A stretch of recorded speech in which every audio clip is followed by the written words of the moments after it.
Hello everyone, I just thought I'd do a little quick video about the stuff I personally take when I run a river like the Tsarap Chu, Zanskar and Indus combination in northern India. That's in Ladakh. If you want to do a Google, you'll find out where Ladakh is. Pure Land Expeditions, we do guided trips on the Tsarap, Zanskar and Indus. But what I'm talking about now is the stuff I personally take when I'm doing a trip for myself or with my friends. I'm just going to talk a little bit about my cook system, and then I'll talk a little bit about my sleeping system, and then we'll be done. Might be quite boring for some people, but other people might love it, so just bear with me. Okay, my cook system. I use gas.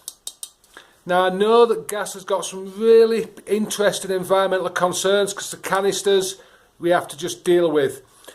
I'd love to use a Kelly kettle, but wood's pretty scarce up on the Tsarap, so I do use gas. I have a teeny tiny stove. You see that? It's teeny tiny. I think it's a Chinese knockoff of a really ultra lightweight stove, but I quite like it. Buy it in the market in Ladakh. You can also buy it in Kathmandu. I think that's where I got this one. Looks like that. Teeny weeny. Fits on my gas, lovely. Small cooking pot. Using this for years and years. If it's just one person, just myself, this is ideal. As a group, I normally chuck a frying pan in there as well. That gives us a little bit of change in food. You can just boil in this, it's really hard to fry. This pan, lovely. Yeah, it's quite dirty from last time.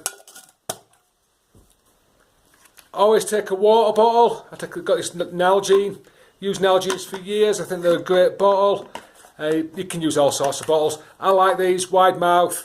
When it gets cold on the Tsarap, boil some water, stick it in the Nalgene, close the lid tight, bottom of the sleeping bag, keeps your sleeping bag nice and warm.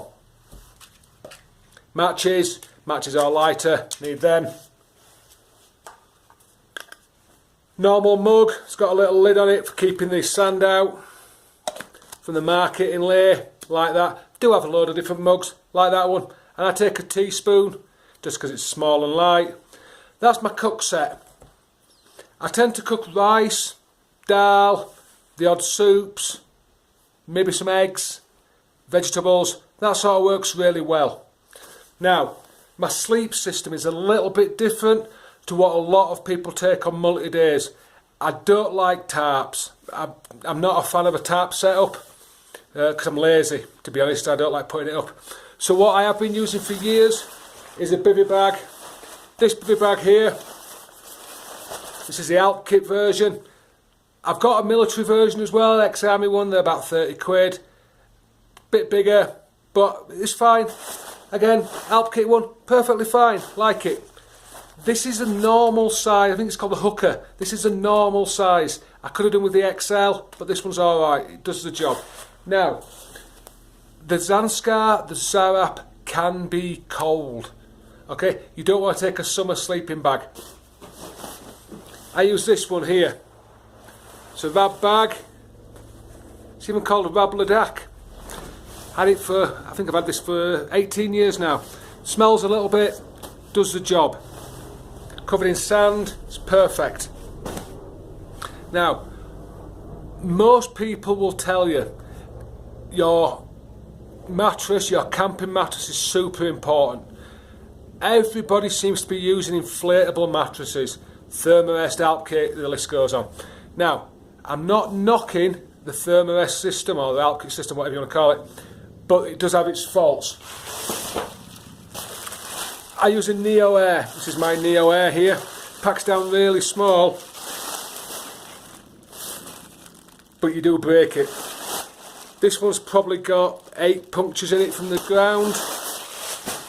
You know, the sand, the stones, it's just not good. Now, I don't really want to overstress this. You don't want your Thermarest inflatable mattress going down on you in the night. So I also use one of these. Don't know if you can see that. It's like a Z rest thing. Looks like that. It's really light, folds out really nice. This is a lay market special, probably comes from a sweatshop in China, cost me a couple of dollars.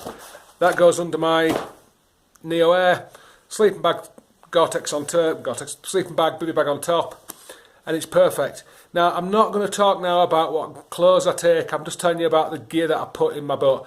Now, my sleeping bag will fit in one of my dry bags in the back of my boat, and on the second dry bag on the other side of my boat will be my bivy bag and my mattress, and then some clothing, and that should balance out a little bit. And then there's a bag that I stick between my legs. But that's about it. If you've got any questions, you can email me at purelandexpeditions, purelandexpeditions.com, and I hope you enjoyed this. Cheers.